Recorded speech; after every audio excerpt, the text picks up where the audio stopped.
જય દ્વારકાધીશ, હર હર મહાદેવ. મિત્રો, સ્વાગત છે ફરી એકવાર આપણા નવા વિડીયોમાં. તો ફાઇનલી આપણે પહોંચી ગયા છીએ ધોલેરાની એલન્ટ્રીમાં. એવું કહેવાય કે એક સમય ધોલેરા આજથી વર્ષો પહેલાં, એટલે કે 40 વર્ષ પહેલાં ધોલેરા પણ એક બંદર હતું. જેમ કે પોરબંદર છે, કંડલા બંદર છે, અલંગ છે, એમ ધોલેરામાં પણ દરિયાઈ માલની હેરાફેરી થતી. અને એ વખત આ પસાળીની સાઈડ જે રસ્તો હતો કે આપણને નથી ખબર, પણ બધા વાતો કરે. એ તો ઇતિહાસની વાતો થોડી ઘણી બધાને ખબર હોય, પણ વર્ષો બાદ એ દરિયાઈ માર્ગ બંધ થઈ ગયા અને આ ધોલેરા બંદર એકદમ સફળાત થઈ ગયું.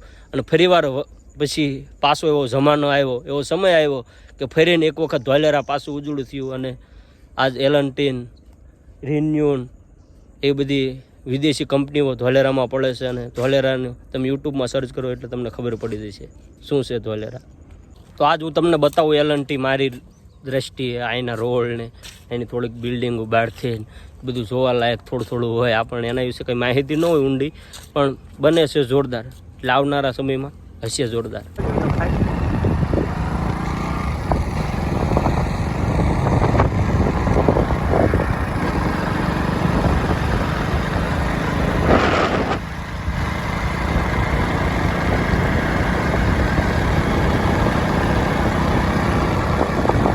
This is the Dholera smart city. તો મિત્રો, આ છે ધોલેરા સ્માર્ટ સિટીના જુઓ શરૂઆત છે. જેને ધોલેરા સ્માર્ટ સિટી ગૂગલમાં કરો, યુટ્યુબમાં કરો એટલે તમને બતાવશે. અને આ જે સોલરની છે એ લગભગ ઓફિસ છે મારા ખ્યાલ મુજબ. બધું ચોક્કસ ન કહી શકું, પણ આ તમે રસ્તા જોઈ શકો છો. આ 3 વર્ષ થઈ ગયા, હજી બધા ફક્ત રસ્તા જ બન્યા છે. અહીં કેટલી કંપની આવી છે, અમને કંઈ કંપનીની વિશે માહિતી નથી, પણ આ મારા ખ્યાલ મુજબ આ છે ઓફિસ સોલારની. આ જો ટોરેન્ટ પાવર જો લેજો.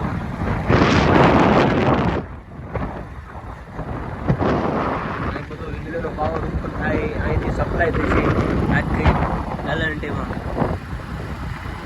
રસ્તા જોઈ શકો છો કેવા છે ભાઈ. હજુ ફક્ત રસ્તાનું જ કામ ચાલુ છે.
તો જો આ મિત્રો રિન્યુ કંપની છે.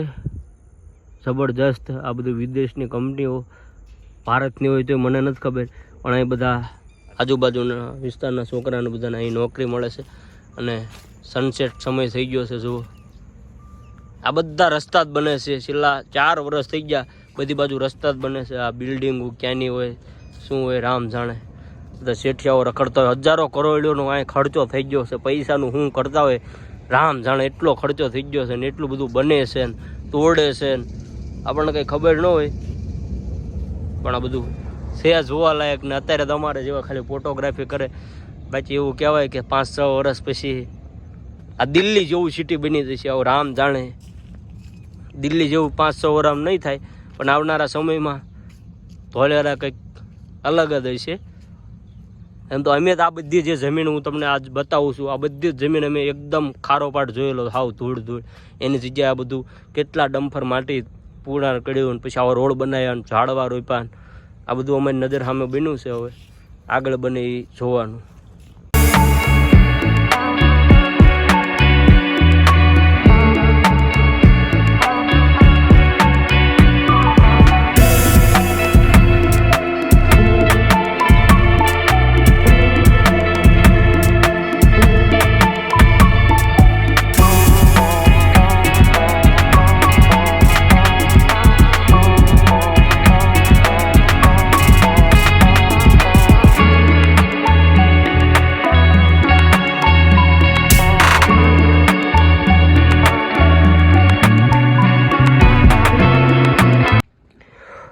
જોવો તો મિત્રો, આ બધો રસ્તો છે. ટાંકી બની છે સરસ મજાની. અહીં બધું કાલે શૂટિંગ ટાઈમ. હવે આવી કંઈક નદી બનાવેલી છે કૃત્રિમ રીતે. આ બધી જગ્યા છે ને આ બધા ફોટોગ્રાફીને એવું કરવા આવે. બાકી કંઈ સાંયે બેહીને કોઈ ખાય, ઉપયોગ રામ જાણે શું કરતા હોય, બાકી બીજી તો નથી ખબર. આવું છે કંઈક. તો ફાઇનલી મિત્રો, આ બધું તમે જોઈ શકો છો. આ બધા રસ્તા છે. એક રસ્તો જાય છે આમ રિન્યુન, એક રસ્તો જાય છે ટોર્નાડ પાવર, ને એક રસ્તો જાય આમ ખૂણ, ને એક જાય રાતળાવ, ને આ બધા રસ્તામાં જ કન્ફ્યુઝ થઈ જાવ. તો ફાઇનલી મિત્રો, હવે દિયાત્મી જોશે ને આપણે એલએનટીમાં આવ્યા ને એલએનટી જોઈ લીધી ને ખૂણે એક ભાઈબંધ પાસે ગામ હતું, ત્યાં ભાઈબંધની ખબર કાઢી લીધી, મેરડીમાં દર્શન કર્યા ને ખેતરનું થોડાક કામ હતી પતાવ્યું. તો આજ આટલું જ હતું. હવે આપણે પાછા કાલ કંઈક નવું કરીશું. આપણે ગામમાં તો હું નવું જૂની જે આવે હું તમને બતાવતો રહીશ અને વિડીયો નાખતો રહીશ. તમને વિડીયો ગમે તો લાઇક કરજો, શેર કરજો, અને મારી ચેનલ ઉપર નવા હોય તો સબસ્ક્રાઈબ કરજો. તો આપણો આ છે મેહુલભાઈ, જે આપણે ગાડી ચલાવી છે. અને હવે અમે જઈશું ઘર ભેગીના થઈશું, કારણ કે વાગ્યા છે 100. ઘેરેથી બાનો ફોન આવી ગયો, વાળું ટાઈમ થઈ ગયો. તો મળીશું હવે નેક્સ્ટ વિડીયોમાં. ત્યાં સુધી બધાને જય દ્વારકાધીશ, હર હર મહાદેવ.